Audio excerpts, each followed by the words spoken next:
Assalamualaikum warahmatullahi wabarakatuh. Selamat pagi, apa kabarnya hari ini kakak soleh-solehah? Alhamdulillah, luar biasa, Allahu Akbar. Alhamdulillah, hari ini kita bertemu lagi dalam pembelajaran tematik. Masih semangat kakak belajarnya? Harus semangat ya. Kakak siapkan buku tema 1H-nya terlebih dahulu dan kita akan membaca basmalah bersama-sama. Ikutin ya, jangan didengarkan saja.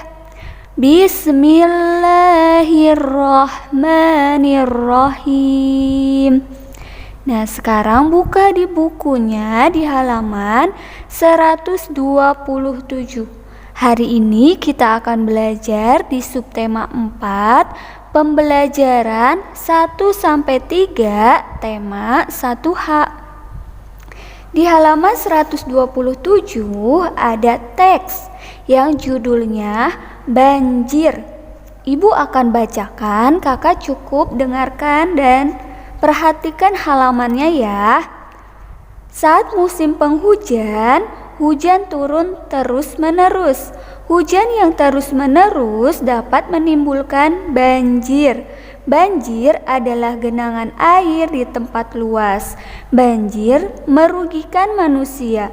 Banjir menggenangi jalan, rumah, sekolah, dan sawah. Semua orang tidak dapat bekerja. Murid-murid tidak dapat bersekolah.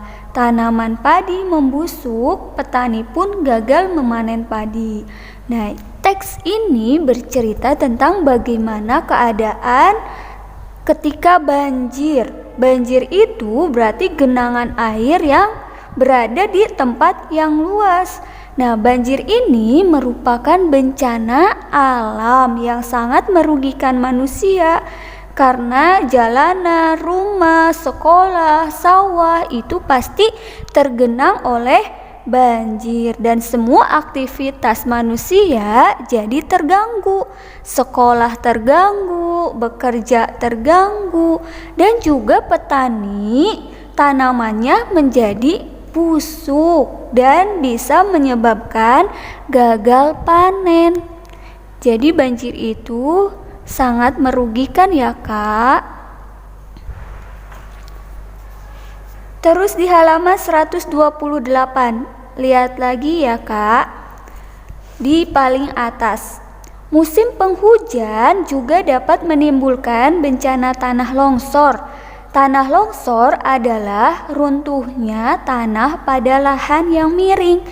Tanah longsor membahayakan. Tanah longsor dapat menimbun orang dan bangunan. Nah, kakak, penyebab banjir itu salah satunya itu karena musim penghujan. Selain banjir, musim penghujan juga bisa menyebabkan bencana alam tanah longsor. Nah, tanah longsor ini berarti runtuhnya tanah pada lahan yang miring. Nah, tanah longsor ini sama seperti banjir, sangat merugikan. Apalagi tanah longsor ini sangat membahayakan manusia karena bisa menimbun orang-orang dan juga bisa menimbun bangunan. Seperti itu ya kak, berarti kita sudah mempelajari 2 jenis bencana, yaitu banjir dan juga longsor atau tanah longsor. Selanjutnya kakak lihat di halaman 129. Di sini juga ada bacaan atau teks mengenai banjir. Nah, akibat banjir itu otomatis banyak warga yang menderita kerugian. Warga kehilangan benda berharga miliknya, juga bisa kehilangan tempat tinggalnya. Untuk sementara, warga tinggal di tenda penampungan. Warga dari daerah lain datang untuk membantu. Warga menyumbangkan makanan, pakaian, selimut, dan obat-obatan. Bila ingin ikut membantu, Bella mengumpulkan pakaian layak pakai. Pakaian dikemas ke dalam kardus untuk diberikan kepada yang membutuhkan. Jadi warga-warga atau korban yang terkena banjir otomatis harus meninggalkan rumahnya dan tinggal di penampungan. Nah, warga lain yang tidak terkena bencana datang untuk membantu menyumbangkan berbagai macam kebutuhan. Nah, warga juga bergotong royong. Lumpur di jalan dan di rumah dibersihkan. Sampah yang menumpuk diangkat ke tempat pembuangan sampah. Lingkungan pun kembali bersih. Bencana banjir tidak akan terulang lagi. Begitulah sikap terpuji yang ditunjukkan warga membantu orang lain dan bergotong royong merupakan pengamalan sila kelima Pancasila. Nah, setelah banjirnya reda atau banjirnya sudah surut, maka warga itu biasanya bergotong royong untuk membersihkan lingkungan dan rumah-rumah mereka. Kakak-kakak, buka halaman 137. Di halaman ini, kakak amati gambar yang ada di atasnya. Yang paling atas ada gambar A, ada gambar B. Kalau udah, kita jawab bersama-sama pertanyaan yang di bawahnya. Kakak cukup dengarkan saja ya, gak usah ditulis. Yang pertama, bencana alam apa yang ditunjukkan pada gambar A? Yang ini merupakan bencana alam gunung meletus. Iya, benar. Selanjutnya, apa penyebab bencana alam tersebut? Nah, penyebabnya itu Ibu akan jelaskan sedikit ya secara ringkas. Kakak simak baik-baik. Coba lihat, ini ada gunung. Di bawahnya itu, di dalam perut bumi, ada yang namanya magma. Di sini nih, ada magma atau dapur magma. Si magma ini sangat panas. Kan udah panas tuh. Jika magma ini terus-menerus panasnya meningkat, maka menyebabkan tekanan udara atau gas yang ada di dalamnya ini, di ruang sininya akan tinggi atau akan naik, sehingga akan mendorong si magma ini untuk keluar dan menyembur ke atas seperti ini. Jadi menyembur, dan magma yang dihasilkan yang keluar gitu akan berupa batuan yang panas, terus juga ada lahar yang panas, asap, pasir, dan lava yang sangat panas. Seperti itu ya. Jadi itulah alasan kenapa gunung bisa dikatakan meletus. Lalu selanjutnya, bencana alam apa yang ditunjukkan pada gambar B?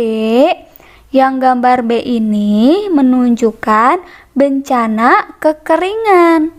Nah, apa penyebabnya bencana kekeringan itu? Penyebabnya itu karena udara dan suhu di bumi itu sangat panas. Disebabkan karena tidak adanya hujan atau jarang turunnya hujan. Biasanya bencana kekeringan ini terjadi pada musim kemarau, yang menyebabkan udara menjadi sangat panas dan juga mata air menjadi mengering, sehingga jumlah air itu semakin sedikit dan terjadilah kekeringan. Pohon-pohon pada mati dan juga tanah-tanah menjadi retak. Selanjutnya halaman 140. Kita akan memberi tanda centang untuk benda pada musim kemarau dan memberi tanda silang untuk benda pada musim penghujan. Di sini ada gambar kipas. Kipas berarti untuk musim kemarau. Berarti disilang ya. Lalu ada payung. Payung ini untuk musim penghujan, berarti disilang. Yang ketiga ada jas hujan. Jas hujan untuk musim penghujan, maka disilang juga. Lalu ada kipas. Kipas lagi ya, ada kipas ini berarti untuk musim kemarau, berarti dicentang. Kalau udah, kita langsung ke halaman 141. Kita akan belajar. Belajar apa?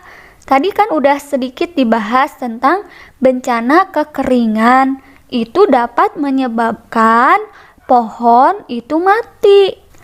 Termasuk juga tanaman dari padi dan kapas. Nah, padi dan kapas ini merupakan simbol sila kelima Pancasila yang bunyinya keadilan sosial bagi seluruh rakyat Indonesia.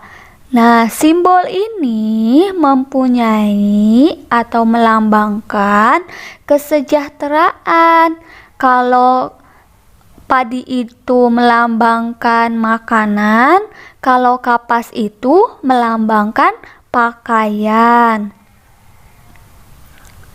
Sila kelima Pancasila ini juga mengajak kita untuk bersikap adil, saling menolong, bergotong royong, dan tidak boros. Seperti itu ya. Berarti orang yang adil, suka menolong, bergotong royong, dan hidupnya tidak boros berarti sudah mengamalkan sila kelima Pancasila.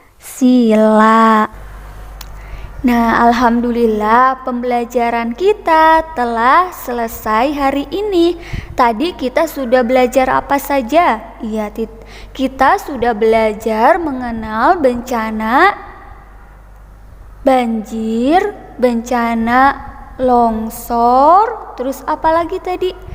Iya, gunung meletus dan kekeringan. Kita juga sudah belajar bagaimana mengaplikasikan sila Pancasila kelima. Sikap yang menteladani sila Pancasila kelima. Jangan lupa untuk diulang kembali pembelajaran hari ini ya Kak. Ibu akhiri, sampai jumpa di pertemuan selanjutnya. Oh iya, Ibu mau ngingetin bahwa pada pertemuan ini tidak ada tugas yang harus dikirimkan oleh kakak ya. Wassalamualaikum warahmatullahi wabarakatuh.